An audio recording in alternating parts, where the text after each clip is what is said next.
So I intentionally overdosed on my anxiety medication. And I spent a day and a half unconscious in my bathroom. I spent a day and a half in the hospital. And I came home from the hospital and I called a friend and I told her everything that happened. And I ended with, "I can't believe I didn't die." And her response was, "It's not your time." Once I started radiating, the people around me started responding differently. Even super successful people, they will tell you, like, yes, I've had or currently do have imposter syndrome. And what sets them apart from other people who are not succeeding in the same way is that they feel that fear, they feel that uncertainty, and they take action anyway. Running in slippers and life, it could be adventurous, playful, and fun. It can also be dangerous, scary, and painful.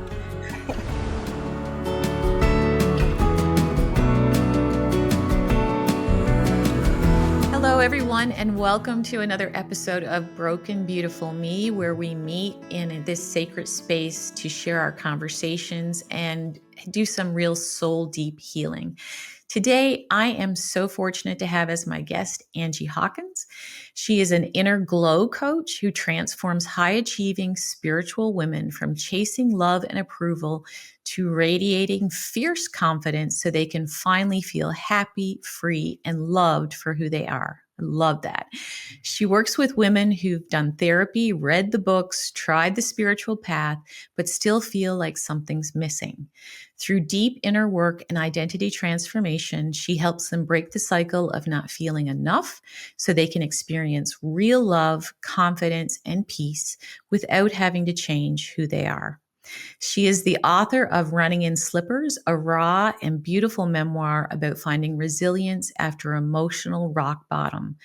Angie has moved from Chicago to Hawaii on her own, jumped out of a helicopter and into the ocean Navy SEAL style, bungee jumped, skydived, and cliff jumped, yet is still terrified about allowing herself to be seen. Welcome, Angie, to the podcast. Thank you for being here. Hi, Kelly. Thank you for having me. Listen, yet is still terrified about allowing herself to be seen. That is probably the most honest statement I've ever read in a bio for a guest, because I feel so much the same way so many days. So thank you for that.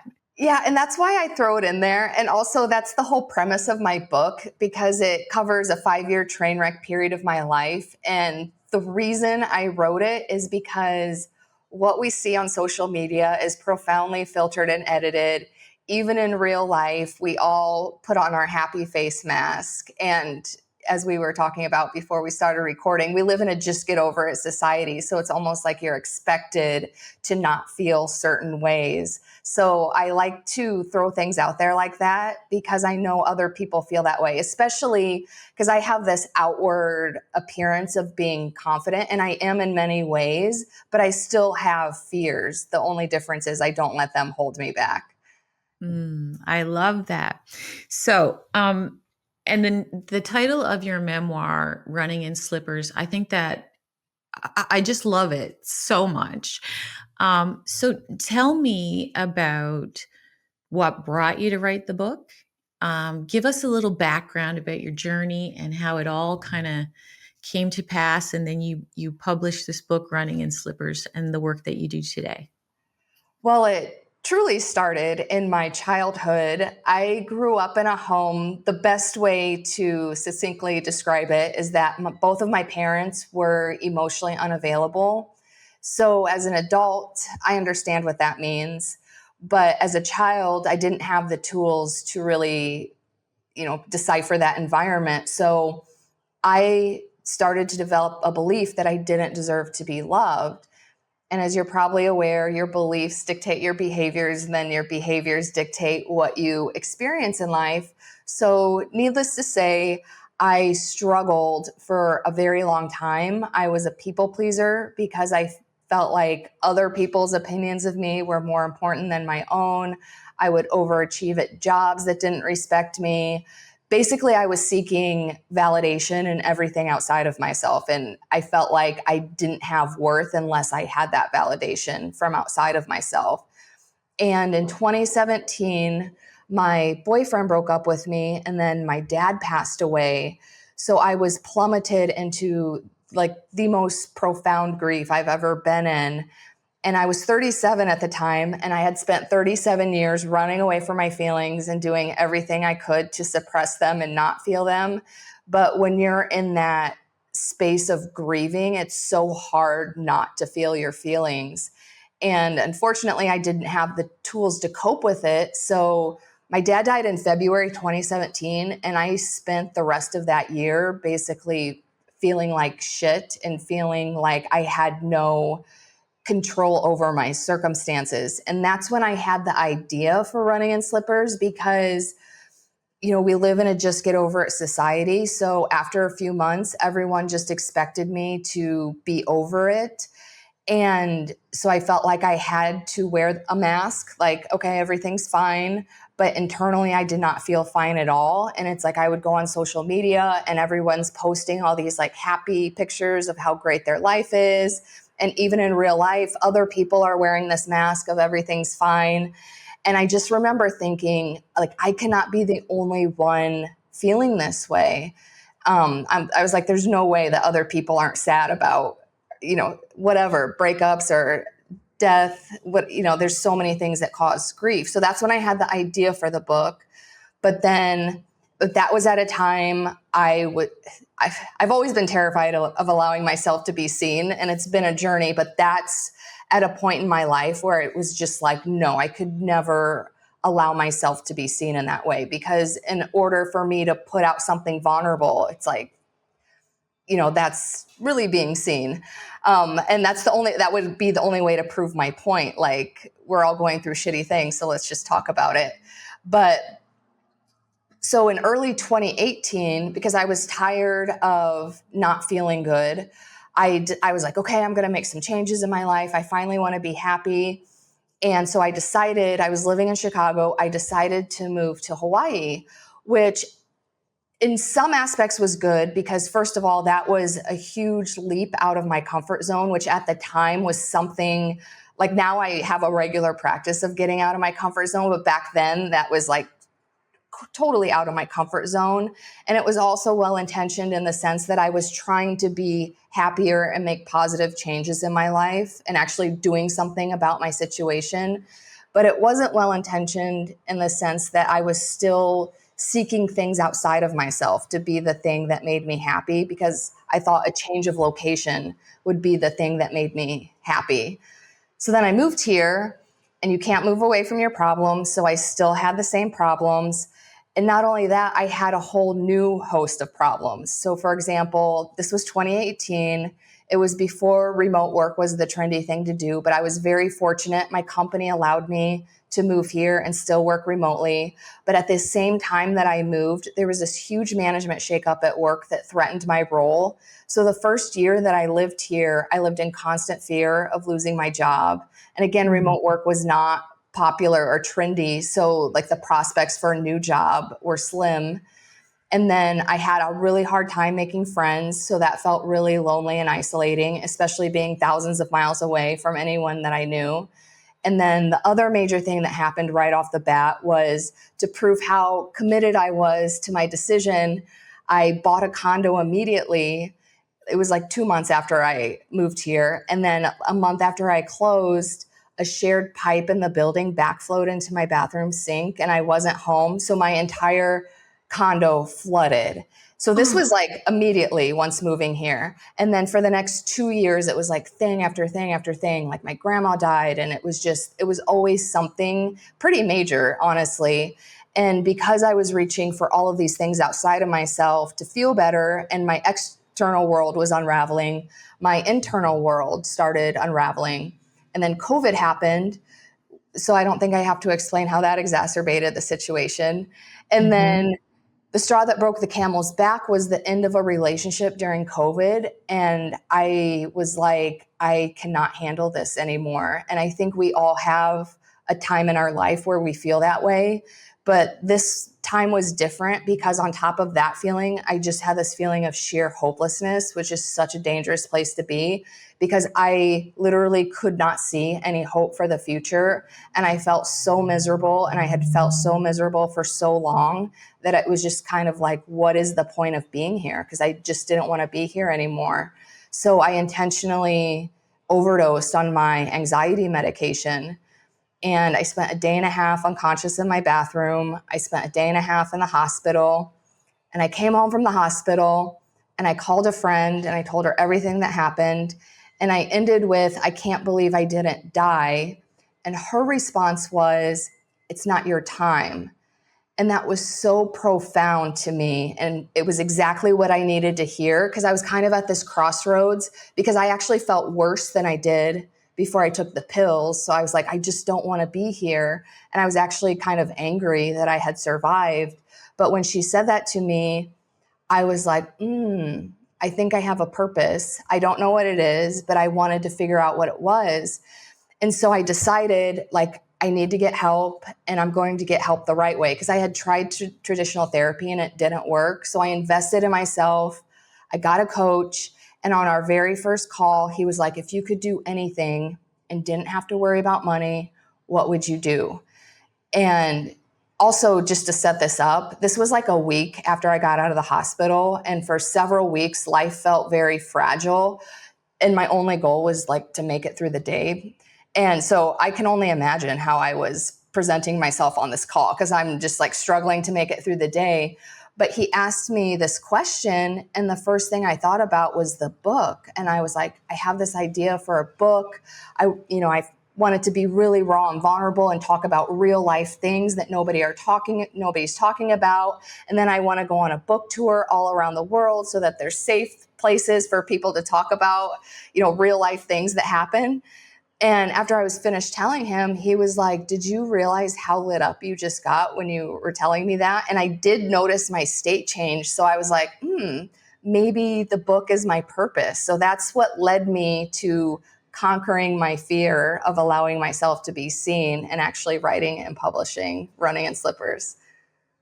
Oh, I love that you were able to take such a dark time and just harness it Yeah. and really turn it into something beautiful. So tell me, I have to ask about the name. Tell me how you came up with the name because I do. I adore it. So I live in Hawaii, and flip-flops are called slippers. So it actually means running in flip-flops. How I came up with the title is in the introduction of the book, so I won't spoil that. However, I will say basically it's a metaphor for life because running in slippers and life, it could be adventurous, playful, and fun. It can also be dangerous, scary, and painful. Oh my God, that's perfect. That is so perfect. So you took it, you said, I'm going to write this book. The coach points out, because isn't that interesting that sometimes we need an outside person to point out things that we're not recognizing in our own self?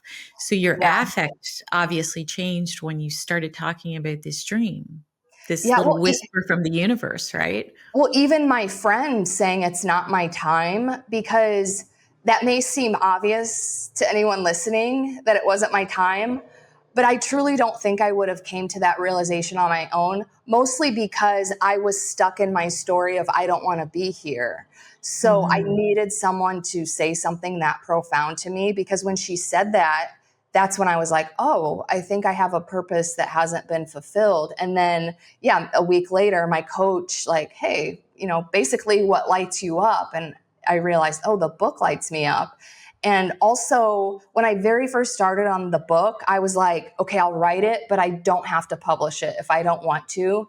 But because, again, life felt very fragile for a while. So just even starting the process of writing it gave me a huge sense of purpose.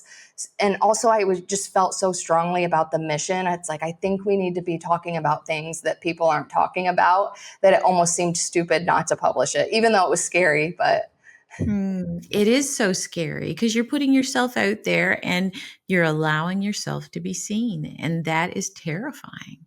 But you know what's crazy? Because again, this is probably, it covers a 5-year period, and my worst mistakes are in this book. And, I don't paint, there's certain people who are part of my story. I don't necessarily paint them in the greatest light, and I was afraid of criticism from them.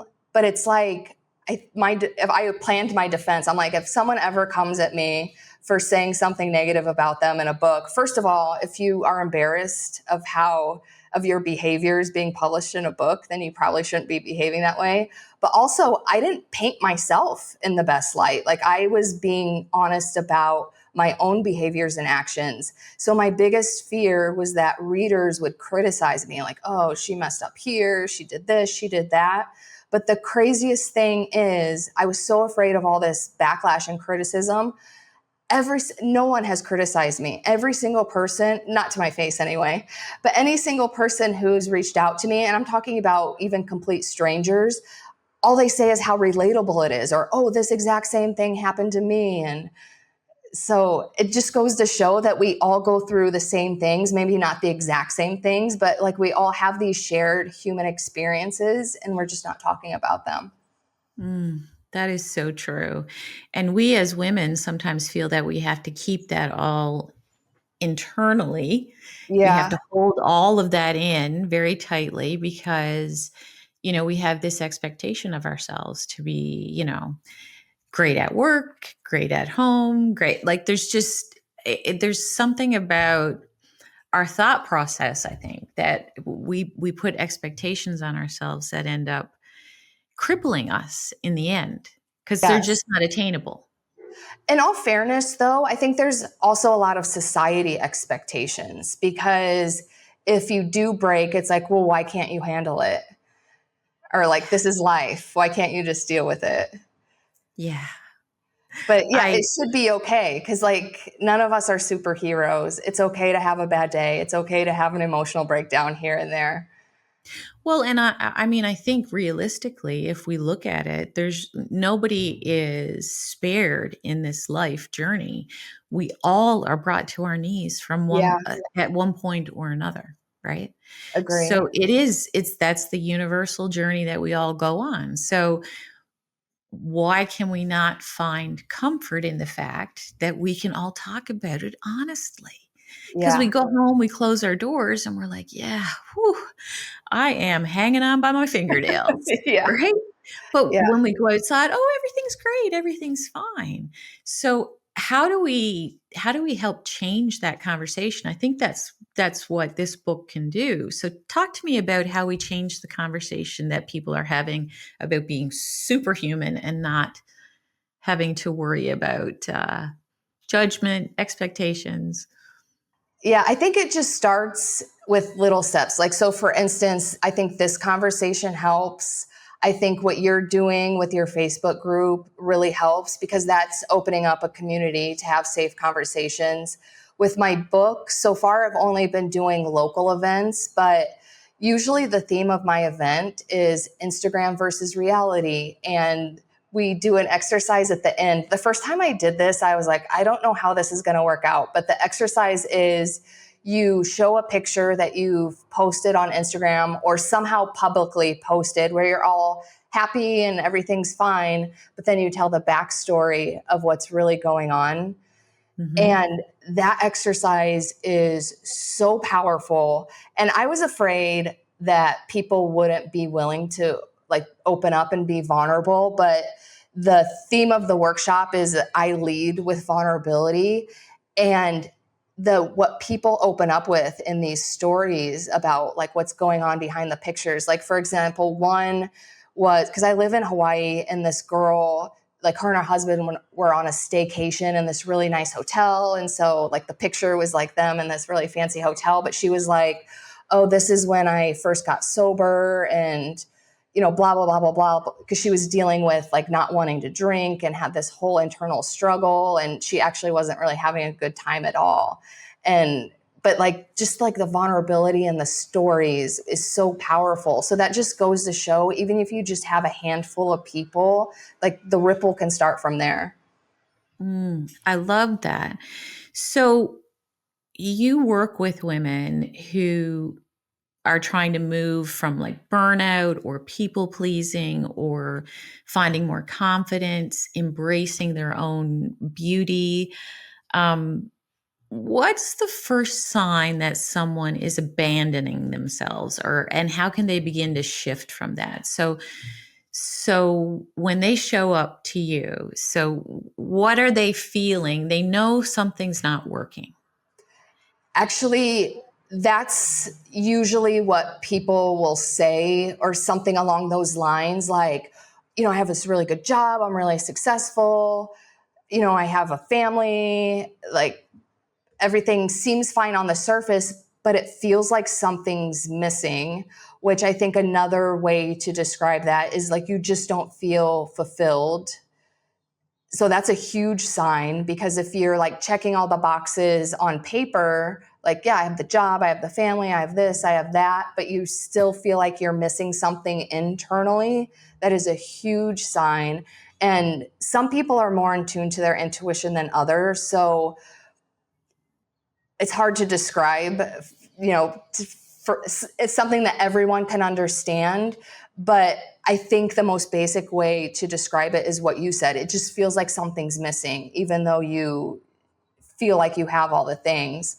Another feeling that you probably feel, although this could be contributed to other things, you just feel exhausted because you're constantly giving to things outside of yourself and you're not giving back to yourself. And that just turns into a state of constant depletion. And usually along those lines, because exhaustion could be from anything really, but if it's truly from like people pleasing and over giving, there's usually another like underlying current of feeling resentful because you're not getting anything back in return. And if you really peel back the layers on that, like most people wouldn't be able to convey this explicitly up front until they started doing some work. But usually that feeling of resentment is actually toward yourself, because you aren't giving back to yourself, because you don't need anyone else to be giving back to you. It is nice and it does contribute to filling your cup, but you're truly the one who's accountable for that. Mm-hmm. So when a woman, in your workshops that you've done, um, tell me about the range of conversations. Because one of the things that I noticed in your intro, they've read the books, they've tried the spiritual path, they've done the therapy, they've done all the things. Yeah. Still that little lingering feeling inside that something is not right. So in your workshops, tell me what you're looking around the room at these women. They all come with different experiences. Um, what what do you talk about that makes that lesson stick? So, what I focus on is creating lasting change. So, like self help books, and like the reason this traditional therapy can be an effective modality. It didn't work Mhm. for me because there weren't any tools that created a lasting change. It was like, okay, I would talk about my issues for an hour and then I would leave the office, and it's like, okay, well, but how does this change my day to day life? So basically, with books or some forms of therapy or other modalities, it's like information that feels good in the moment, but then it's like, how do you implement that into your day to day life? And again, going back to your beliefs dictate your behaviors, which dictate your experiences. To really create lasting change, you need to change your beliefs. Like, so for example, my belief was that I didn't deserve to be loved, which is not true, because we all inherently deserve to be loved. So basically, what my coach helped me with and what I help other women with is actually, because it's hard to be like, okay, just think a different belief, or, you have to truly reprogram your subconscious. And you can do that by changing your behaviors. So, for example, if you learn how to set boundaries and you have a consistent practice of setting healthy boundaries, you're teaching yourself self-respect. And then over time, that changes your belief. Like, yeah, I do deserve to be respected. I do deserve to be treated that way. And self-respect is one of the highest forms of self-love. So then eventually you're like, yeah, I do deserve to be loved. I do deserve this. So it is more of a process, but it creates that lasting change because you're actually reprogramming your subconscious mind. And also, it is a process and it does take time, but there are so many quick wins at the beginning that help with your confidence and motivation up front. So it doesn't seem like, oh my God, this is going to take a year to like learn how to set boundaries. Like there are quick wins in the beginning, especially like I had zero boundaries. So even initially just saying no to someone who's like, hey, do you want to do XYZ this weekend? Just saying no was huge. And that built my confidence and gave me motivation to set the next bigger boundary. Hey guys, Kelly here. I wanted to jump in and let you know that you can find out more about my work by visiting my website at kellybuckley.com, or you can find my books on Amazon. Okay, back to the episode. Yeah, saying no. That's a tough one. And it is. I'm just Especially thinking for people pleasers. I'm just thinking about all the times that I was like, what? You know, maybe if I can make it, but I'm exhausted and I want to rest and I want to replenish myself because I got a big week next week, but none of that comes out. You're just like, Yeah. yeah, And that is like, that's totally abandoning yourself because you need that rest, you need that relaxation, but you're making the other person more comfortable than your own self-care. That's so true. I want to just ask a couple of questions first, because going back to your bio, bold leaps, moving across the country, that's huge. I mean, Yeah. that's such a huge change. Skydiving, jumping Navy SEAL style from a helicopter. I have to hear about this. Um, how do you reconcile that external courage with still that internal voice that feels a little afraid to be seen, and that we all, so how do you reconcile the both of those? And I want to hear about the helicopter. Okay. So remind me if I don't get to the helicopter, because I want to go to the beginning. I used to have this belief that being courage means that you're not afraid. And I don't remember at what point I heard the term, like, you have to feel the fear and do it anyway. Because even super successful people, they will tell you, like, yes, I've had or currently do have imposter syndrome. And what sets them apart from other people who are not succeeding in the same way is that they feel that fear, they feel that uncertainty, and they take action anyway, even though it feels uncomfortable. And so true courage is feeling that fear and doing it anyway. And when I first heard that term, I was planning a trip to New Zealand. And if you've ever been to New Zealand or if you've ever researched anything about New Zealand, allegedly bungee jumping was invented there. So if you Google things to do in New Zealand, like, bungee jumping is the thing to do. And so I was planning this trip to New Zealand and like bungee jumping kept coming up. And I'm like, well, this is a good opportunity to feel the fear and do it anyway. And I am not going to lie, bungee jumping is so terrifying. But as clearly as I remember the feeling of sheer terror, I also very clearly remember afterwards how proud of myself I was, because it was like, oh my God, I can do it. I can do hard things. I can do the thing that I'm afraid of.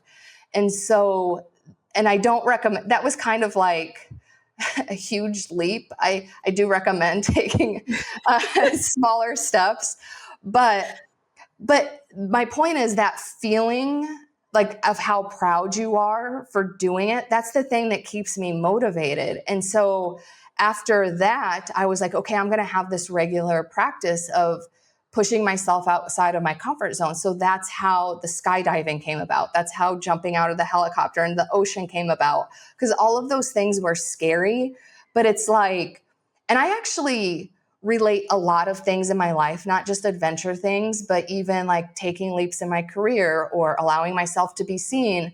I always relate that back to bungee jumping because it's like, okay, I've been bungee jumping. Why am I afraid of speaking at this summit? Or, you know what I mean? Like, why am I afraid of like what someone else thinks of me? So like doing the big thing gives you the courage to do anything else. That's such a good point. Um, you must have felt incredibly proud of yourself when you were describing it. I have to say, my stomach tightened a little bit. Yeah, I or was even like feeling. in retelling the story, because this is what happened. Because it's all fun and games, like signing up and like the days leading up where nothing's happening, right?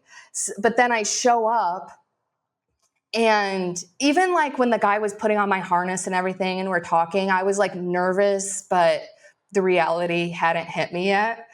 But then I'm on the platform ready to go, and I don't know if you've ever had a panic attack, but you feel like nauseous and dizzy. And like, I felt like I was going to pass out. So I was like, okay, I'm going to tell the guy that I need a minute. But then he started counting down. And here's another thing of how powerful it is to reprogram your subconscious mind. Because I planned this trip and signed up for bungee jumping, like, I think it was like 5 months before I even went. And when I signed up for bungee jumping, because I did it based on my knowledge of feeling the fear and doing it anyway, and I knew I was going to be scared. So I was like, okay, my entire goal is to not hesitate on the countdown. Like, I don't want to be the person standing on the ledge, a minute after he says one. So he starts counting down, and he started at 5. And at 5 and 4, I was just like, I can't do this. I can't do this. But it was like my subconscious kicked in and was like, oh, we're not hesitating on the countdown. And it was funny watching the video afterwards. Because this was another thing when he was putting on my harness. He was like, so how do you want to jump today? And I was like, what? Like, I didn't even know what that meant. And I was like, I'm just trying not to die. Like, what are my options? And he was like, well, you can run and jump, or you can stand on the ledge and jump. And I was like, oh my God, if I'm standing on the ledge looking down, it's not happening. So I was like, okay, I'm going to run and jump. So to put this in better context, at the start of the countdown, I'm standing like further behind the platform so I can run and jump. But because my subconscious, like around count 3, my subconscious was like, oh no, we're not hesitating. On the video afterwards, and I'm so glad they took all these videos because I didn't even realize this happened. I started running on 2 because that's how like my subconscious was programmed. Like, I'm not hesitating on the countdown. So it was like subconsciously, I just started running on 2, and I had jumped by the time he said 1. So that's how powerful it is to reprogram your subconscious beliefs. Oh, what a perfect example. Oh Yeah. my gosh. And I think that's why that experience of bungee jumping is so powerful for me, because it's like I had unintentionally reprogrammed my belief, because I was like, I'm not hesitating on the countdown no matter how afraid I am. And then again, I vividly remember how terrified I was, but I equally remember how proud of myself I was. Mm. And I mean, if you can reprogram that internal dialogue that you're having about bungee jumping, then you can do it about other things. Absolutely. Yeah. It is totally possible. But again, it's through your actions, because even though I hadn't actually bungee jumped, I was like visualizing it, like, okay, I'm not Mm. hesitating on the countdown. So it was like I was visualizing what that looked like, even though it was New Zealand. I had never been there.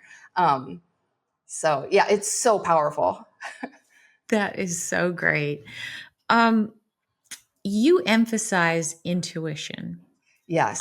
Speak to me about what you feel about intuition and how it can help us. So first of all, we all have intuition, whether we tap into it or not.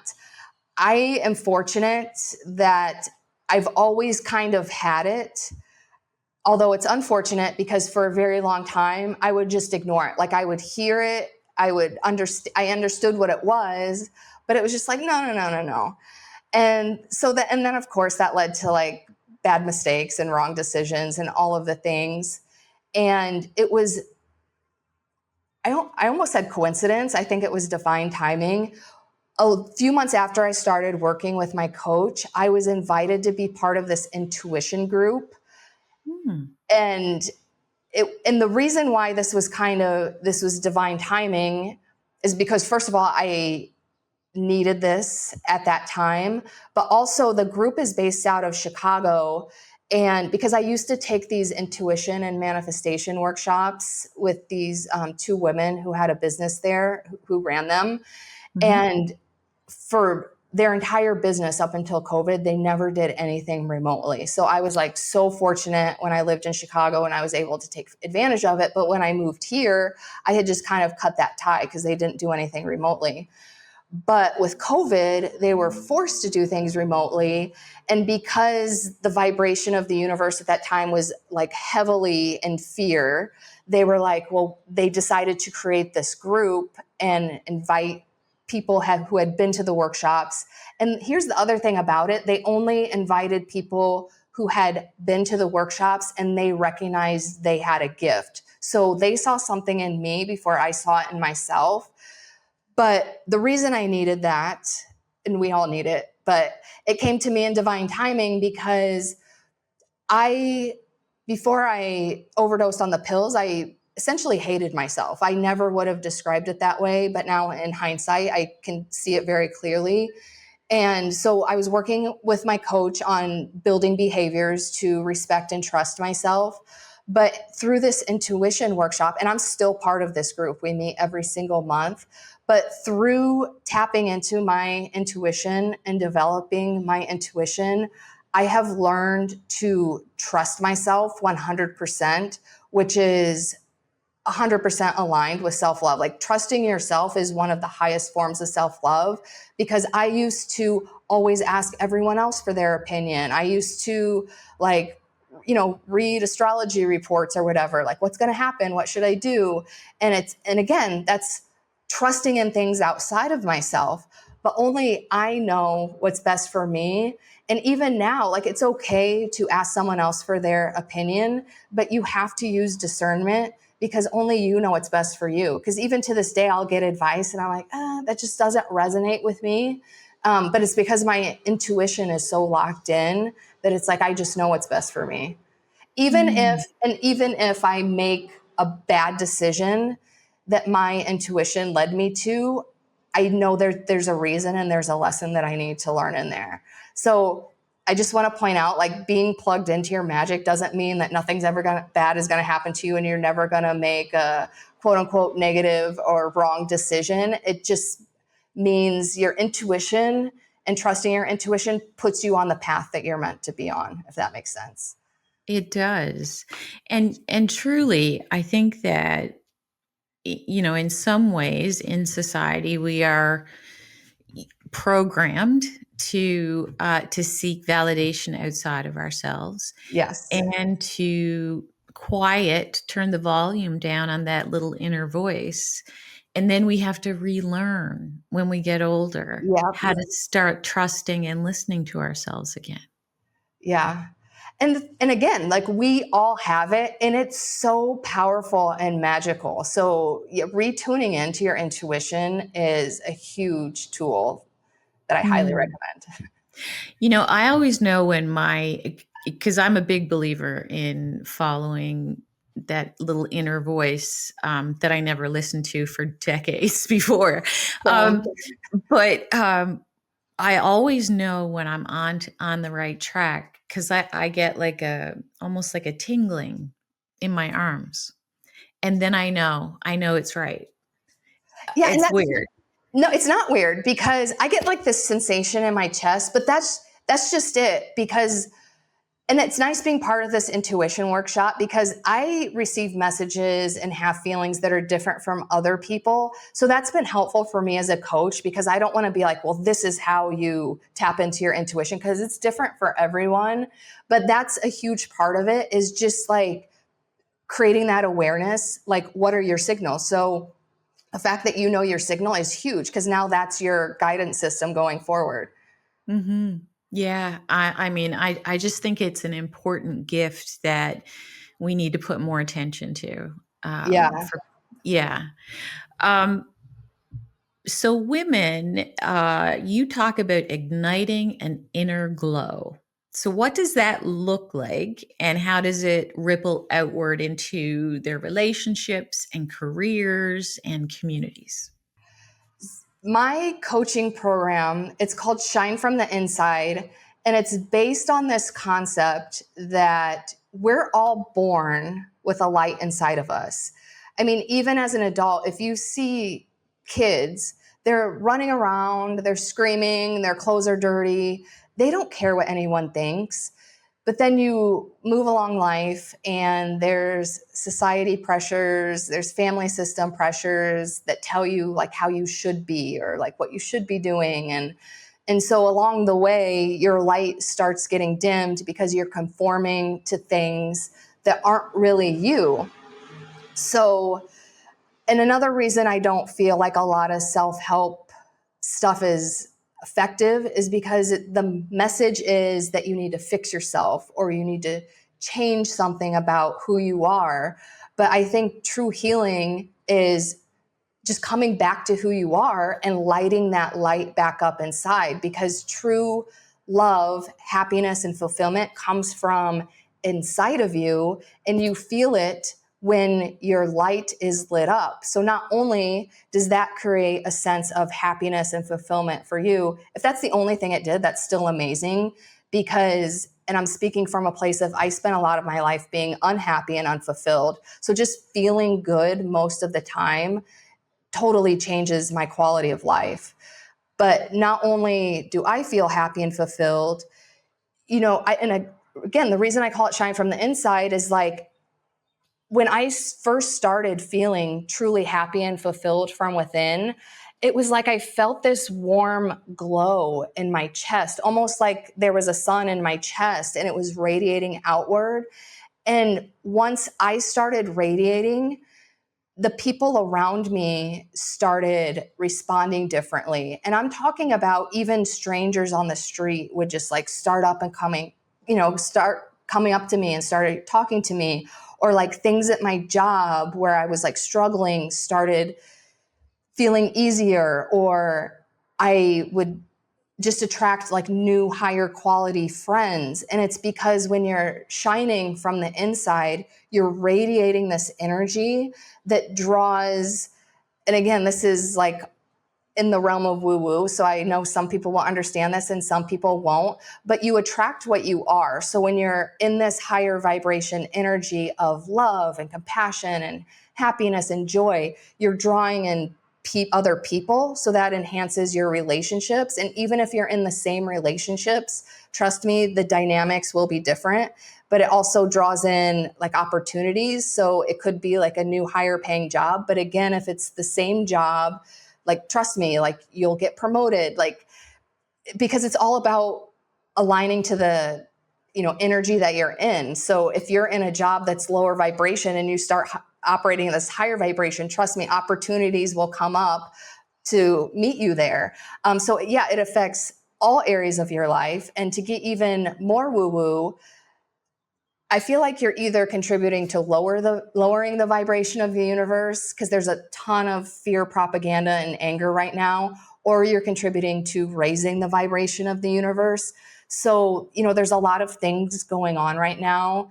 And as an individual, you cannot directly affect those things. Like you just can't as an individual. But what you can do is contribute to raising the vibration of the universe, which puts out that energy of love. And even though it may not seem like you're doing anything, because it's like picking up litter, like you're just picking up one piece, but it is doing something, right? And it's like sending out that energy of like appreciation and taking care of the earth. And so, Yeah. so not only do you feel good, the people outside of you feel good and you're inspiring them and you're drawing in new opportunities and you're raising the vibration of the universe.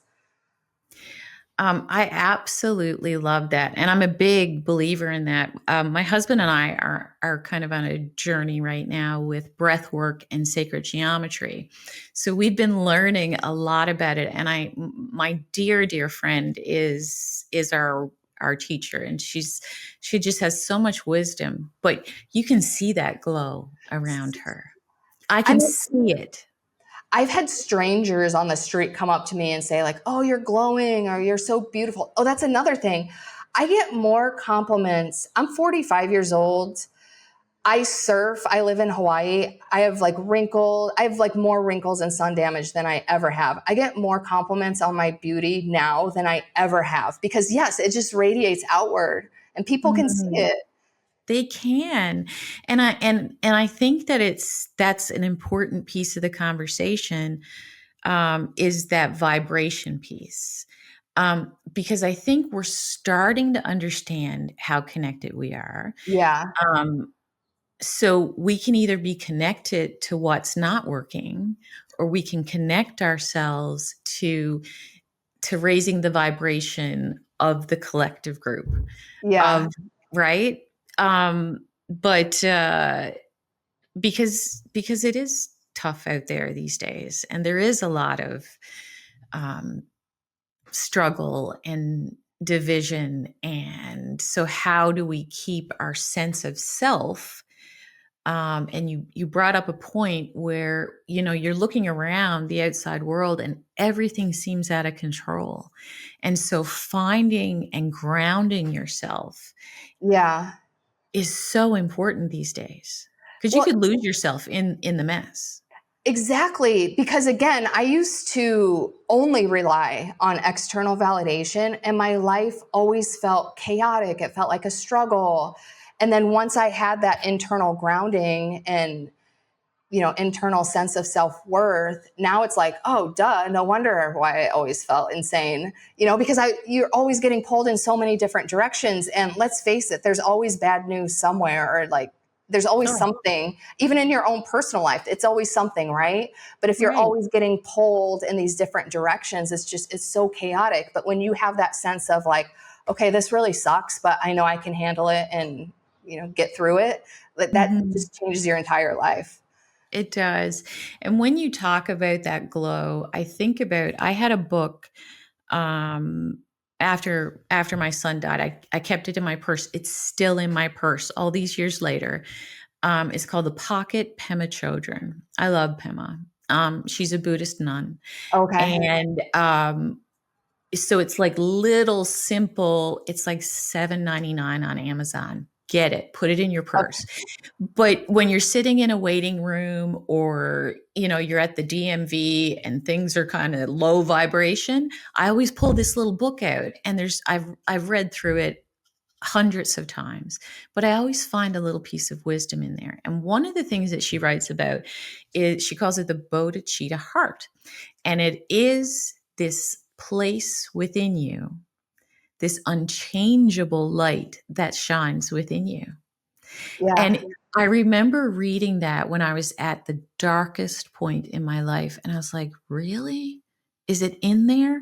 Are you talking about me? Or are you talking about other people? But it's true. We just have to believe it. We have to take the time and do the work to rediscover those beautiful things that we were gifted when we were born. Yeah. And once you recognize the light, you realize even in your darkest moments, like I think grief is a good example because it's just so heavy and it feels like it's never going to end. But there are moments in that grief where like you see a glimmer and it's something that anyone else would just think is ordinary, but because you're in that darkness, it just feels so magical. And I think there's also something special about that. But my point is the light is always there, like even in your like darkest, heaviest moments. So I agree It, with that. it absolutely is. If you could design a rite of passage for women who are stepping into their power, what would it be? Oh, that's a good question. Honestly, I would probably just design some kind of ritual. Um, I don't even know how to explain it. It would be like the placebo effect because everyone already has the magic in them. Mhm. Sometimes they just don't see it. So I would probably like do this like ritual that's basically more of a placebo effect than anything. But I would explain it to them like, okay, this ritual is gonna like give you the power, and then you're gonna walk away from here and like be in your own power. But I think that would at least give them the placebo effect until And of course, that's a short-term change, but like as long as they're continually doing the inner work, that would just give them the confidence and motivation to continually put into action. Because again, even if their beliefs aren't there yet, that would give them the confidence and motivation to start behaving in a different way. And those Yeah, behaviors are what would change their subconscious beliefs. And it is okay absolutely. to do the short term things for that short burst of confidence and motivation to actually take action. Because the important thing is, as long as you're building different habits that build your behaviors, that's what changes your subconscious beliefs. So I'm not like criticizing short term changes, because as long as that's No. giving you confidence and motivation to keep going, by all means, keep doing Well, that. and sometimes those short-term changes give you the opportunity to be able to see possibility for Exactly. yourself, Yeah. right? And so I think there's great value in that. I remember going to a workshop up in the mountains in North Carolina, and one of the things we did in the workshop was we just stood across from people, and then we kind of shifted and moved down the line and talked to the next person. But we were saying was, I see you. Yeah. And by the end, most of us were crying because how much of our life had we walked through where we didn't feel seen? Oh, yeah. Well, and especially because I've had this conversation with other people, especially if you spend your whole life wearing a mask, you there's a part of you that feels resentful. Well, like nobody sees me, nobody understands me, but also you're not letting anyone see you or understand you. So there's also a lot of vulnerability in letting people see the real you. And there are so many people who will accept you for who you are. Hmm. Angie, I wish you're going to have to come back. I wish we had more time I to know. chat. I just think that your work is really important, especially at this point in history. I really think that helping women rediscover that glow and step into their own personal power and be able to live authentically and embrace messes and realize that that's part of your evolution. Yes. Um, it's so important. So thank you for the work that you are doing. Oh, thank you. And I want you to come back and talk to me a little bit more about this as well. Before we go, can you tell our listeners how they can find you, your book, your work? Yes, my website is runninginslippers.com, which is obviously also the name of my book. I actually call that my brand because it's about being messy and real and basically living an authentic life. But there is information about the book. It's available on paperback, Kindle, and audiobook. There's also information about my coaching program. And I do offer a free call for new clients. It's a 60-minute call, which is a good chunk of Wow. time.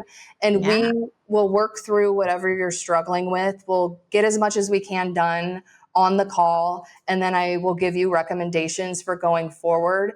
And my coaching program is not for everyone. So if it's not a good fit, I do know other coaches and I have other resources. The entire goal of the call is to get you help. Because again, I know a lot of women are struggling with this.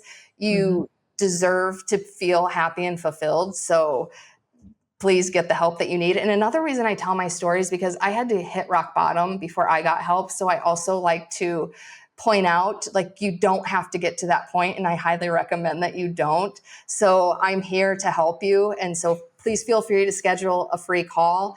And on that note, if you do schedule a call, regardless if you go with my coaching program or not, I do offer a free bonus call. It's usually a $250 session where for people who don't need my full-on coaching package, I help you Hmm. map out. I call it a radiance roadmap, but it's basically an action plan for how you can plan out how you're going to change your behaviors, which again will ultimately reprogram your subconscious beliefs. So you will get a free Radiance Roadmap call, which is a 90-minute call, Oh. usually over $250,000. Or yeah, $250. Sorry. That is so generous of you to take the time to talk to other women. And then what I love, because women supporting women, that's so important, is that you, if they're not a good fit, you'll introduce them to somebody who is. That's wonderful. Yeah, because also another question I get is like, do you coach men? And I have not yet. I'm not opposed to it, but I don't know a man's experience, but I do know really good men's coaches. So yeah, it's like, if I don't feel like I'm a good fit, like I want you to get the best help possible. It's not about like, yeah, I would love like to have a gazillion clients, but the goal is to get you The the best help appropriate that you help. need. Yeah. Yeah, absolutely. Angie, thank you so much for being on the podcast. I really appreciate it. Thank you, Kelly. We'll talk to you guys soon. Thank you for joining me today on Broken Beautiful Me. I hope you found today's episode inspiring and insightful. Remember, every scar tells a story, and every story has the power to heal. If you enjoyed this episode, please make sure to subscribe to the podcast on your favorite platform so you never miss an episode. Your support means the world to me, and it helps spread the message of hope and resilience to more people like us. Don't forget to leave a review and share this podcast with your friends and family. Together, we can create a community of strength and beauty in our brokenness. Until next time, stay strong, stay beautiful, and keep shining.